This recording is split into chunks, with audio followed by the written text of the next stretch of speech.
नमस्कार दोस्तों, बेबाक भाषा के दो टूक कार्यक्रम में आपका स्वागत है। मोदी जी का जो फेवरेट नारा रहा है 2014 से 2024 तक, सबका साथ सबका विकास, लगता है वो बदलने जा रहा है। अब होने जा रहा है जो हमारे साथ हम उन्हीं के साथ। और यह नारा आया है पश्चिम बंगाल से, मोदी जी के फेवरेट नेता शुभेंदु अधिकारी ने दिया है। आइए सबसे पहले ज्ञान लीजिए। शुभेंदु अधिकारी वही जो ममता बनर्जी का साथ छोड़कर भगवाधारी बने। जब तक जीत मिलती रही पश्चिम बंगाल में तब तक ऑल इज वेल, और जैसे ही हार मिली बीजेपी को, देखिए क्या कहा शुभेंदु अधिकारी ने। जो हमारे साथ, हम उनका साथ, सबका साथ सबका विकास। जो हमारे साथ, हम उनका साथ, सबका साथ सबका विकास। और शुभेंदु अधिकारी अकेले नहीं हैं। मोदी जी की जो टीम है ना, उसमें बहुत से लोग ऐसे हैं। मिसाल के तौर पर देखिए, यह हैं गिरिराज सिंह, कैबिनेट मंत्री हैं, और यह भी खुलेआम कहते हैं कि चूंकि मुसलमानों ने हमको वोट नहीं दिया, लिहाजा हम भी इनके लिए काम नहीं करेंगे। इस तरह के नगीने बहुत तेजी से मोदी जी को इस बात के लिए कन्विंस करने में लगे हुए हैं कि हमें अब मुसलमानों के लिए काम नहीं करना चाहिए। शुभेंदु अधिकारी को सुनना थोड़ा और जरूरी है, क्योंकि वह एक कदम आगे बढ़ते हैं और वह कहते हैं कि हम हिंदू को बचाने आए हैं, हम संविधान को बचाने आए हैं, लिहाजा हमें अब माइनॉरिटीज डिपार्टमेंट बीजेपी का हटा देना चाहिए। सुनिए उन्हें फिर से। हिंदू बचाओ, संविधान बचाओ। जो हमारे साथ, हम उनका साथ, सबका साथ सबका विकास। बंद करो नो नीड संख्यालघु मोर्चा। भालो थाकुन, जय श्री राम। और देखिए, जैसे ही बीजेपी का ग्राफ गिरा, लोकसभा में वह पहुंची लुढ़कते पुढ़कते 240 तक, किस तरह का इंटरनल टसल शुरू हुआ है। उत्तर प्रदेश इसकी जीती जागती मिसाल है। जिस तरह की खबरें आ रही हैं उत्तर प्रदेश से, वहां कुछ भी हो सकता है, क्योंकि वहां पर उसका ग्राफ गिरकर 33 पहुंच गया है। पश्चिम बंगाल में 6 का नुकसान हुआ। एक बात साफ दिखाई दे रही है कि चाहे उत्तर प्रदेश हो, पश्चिम बंगाल हो या महाराष्ट्र हो, जैसे ही नंबर कम हो रहे हैं, इंटरनल नफरत, इंटरनल साजिश और आउटर नफरत, दोनों का दौर शुरू हो गया है। और यही मोदी 3.0 की निशानी हो रही है। और देखिए, एक जो दिलचस्प घटनाक्रम है कि किस तरह से जो इंटरनल कॉन्फ्लिक्ट है, यानी भाजपा के अंदर अंदरूनी टूट-फूट, संघर्ष, खींचतान, वह 2 राज्यों में सिर चढ़ के बोल रही है, जिसमें पश्चिम बंगाल निश्चित तौर पर एक अलग ढंग की कहानी लिख रहा है। शुभेंदु अधिकारी चूंकि टीएमसी से आए हैं, इसलिए इस समय भारतीय जनता पार्टी के जो पुराने नेता रहे पश्चिम बंगाल के, वे उनके खिलाफ बहुत मुखर हैं और वे खुल के बोल रहे हैं कि दरअसल 30 सीटों पर कैंडिडेट तो शुभेंदु अधिकारी ने चुने थे, लिहाजा उनकी जिम्मेदारी बननी चाहिए। और आप देखिए, इस जिम्मेदारी से बचने के लिए वह किस तरह से एंटी मुस्लिम प्लेटफॉर्म खोल रहे हैं पश्चिम बंगाल में। क्योंकि जिस तरह से बीजेपी की ये फर्स्ट वर्किंग कमेटी मीटिंग हुई है पश्चिम बंगाल में लोकसभा चुनाव के बाद, उस पर विवेचना करने के लिए, वहां से यह एंटी मुस्लिम स्लोगन बहुत लंबा मैसेज खींच रहा है। क्योंकि पश्चिम बंगाल में भारतीय जनता पार्टी यह एस्टैब्लिश करना चाहती है बहुत समय से कि तृणमूल कांग्रेस, ममता बनर्जी प्रो मुसलमान हैं।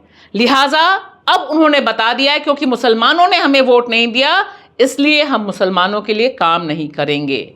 लेकिन यूपी में कहानी थोड़ी अलग है, क्योंकि वहां पर रामराज है, अयोध्या मंदिर है, सारा का सारा प्लान है।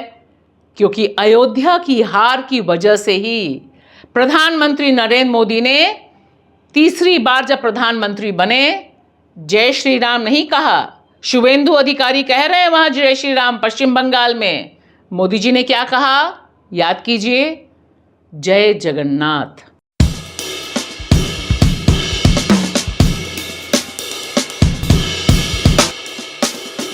और उधर देखिए उत्तर प्रदेश की राजनीति क्या कोहराम मचा हुआ है, किस तरह से सनसनी का दौर चल रहा है, होगा क्या यह किसी को पता नहीं। मुख्यमंत्री योगी आदित्यनाथ बैठक बुलाते हैं कि आगे के जो चुनाव होने हैं उनकी तैयारी कैसे करेंगे।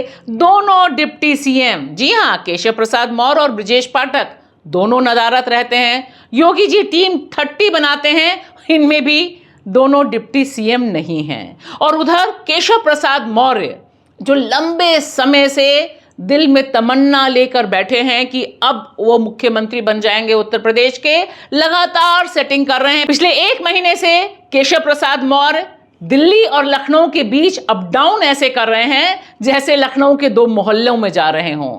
मैसेज बहुत क्लियर है, फाइट बहुत तगड़ी है, टसल चल रहा है। और देखिए ना, असर बहुत सीधा पड़ा है।